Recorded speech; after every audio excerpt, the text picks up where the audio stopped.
നമസ്കാരം. അത്തം നക്ഷത്രത്തിൻ്റെ പ്രത്യേകതകളും അവസ്ഥകളും സവിശേഷതകളും ഗുണദോഷ സ്ഥിതികളുമൊക്കെ ഒന്ന് നോക്കാം.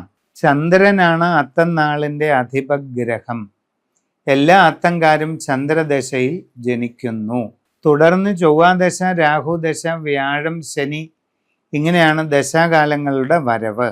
നാള് തുടങ്ങി എത്ര നാഴിക വിനാഴിക ചെന്നിട്ട് ജനിക്കുന്നു എന്നതാശ്രയിച്ച് നക്ഷത്രശിഷ്ടം ചന്ദ്രദശ എത്ര കാലമുണ്ടെന്ന് കണ്ടുപിടിച്ച് തുടർന്ന് വരുന്ന ദശാകാലങ്ങളുടെ പ്രായം ഏതാണെന്നൊക്കെ അറിയേണ്ടതാണ്.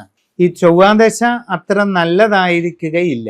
നിങ്ങൾക്ക് ആ സമയത്ത് വീഴ്ചകളോ പ്രയാസങ്ങളോ ശാരീരിക അസ്വസ്ഥതകൾ, പകർച്ചവ്യാധികൾ, പലതരത്തിലുള്ള മനപ്രയാസങ്ങൾ ഇതൊക്കെ ഉണ്ടാകുന്നുണ്ടെങ്കിൽ വ്യക്തിപരമായി നിങ്ങളുടെ ജനന തീയതിയും സമയവും അനുസരിച്ച് ഗ്രഹനില തയ്യാറാക്കി പരിശോധിക്കേണ്ടതാണ്. ചൊവ്വയുടെ ദോഷങ്ങൾ നിങ്ങളെ ബാധിക്കാതിരിക്കാനായിട്ട് ഭദ്രകാളി ക്ഷേത്രത്തിൽ ചൊവ്വാഴ്ച തോറും നെയ്വിളക്കും ചുവന്ന പട്ടുടയാട ചാർത്തി ചുവന്ന പുഷ്പമാല സമർപ്പിച്ച് കടുംബായുസവും പുഷ്പാഞ്ജലിയും നടത്തേണ്ടതാണ്.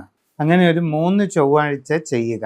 നിങ്ങൾക്ക് സ്വന്തം ഗൃഹത്തിൽ വെച്ച് ശക്തി പൂജ നടത്താവുന്നതുമാണ്. ഭഗവതിയെ ശക്തിവിധിപ്രകാരം വീട്ടിൽ കളം വരച്ച് പൂജിക്കുന്നത് വളരെ നല്ലതാണ്. ചുവന്ന പവിഴക്കല്ല് ഏറ്റവും നല്ല ഗുണനിലവാരമുള്ളത് നോക്കി വാങ്ങി മോതിരവിരലിൽ ധരിക്കുന്നത് പ്രയോജനം ചെയ്യും. നിങ്ങൾ അതിവിശിഷ്ടമായിട്ടുള്ള ദുർഗാ ശാന്തി യന്ത്രം എഴുതി തയ്യാറാക്കി പൂജ ചെയ്ത് ധരിക്കുന്നത് വളരെ പ്രയോജനം ചെയ്യും. നിങ്ങൾക്ക് കുടുംബപരമായിട്ട് കാവുകളോ ക്ഷേത്രങ്ങളോ മറ്റു വെച്ചാരാധനകളോ ഉണ്ടെങ്കിൽ അവിടുത്തെ കാര്യങ്ങളൊക്കെ ഭംഗിയാണോ എന്ന് ഒരു രാശി വെച്ച് നോക്കി വസ്തുതകൾ അറിഞ്ഞ് മുടക്കം കൂടാതെ എല്ലാ കാര്യങ്ങളും കൃത്യമായിട്ട് ചെയ്തുകൊണ്ട് പോകുന്നതും വളരെയധികം പ്രയോജനം ചെയ്യും.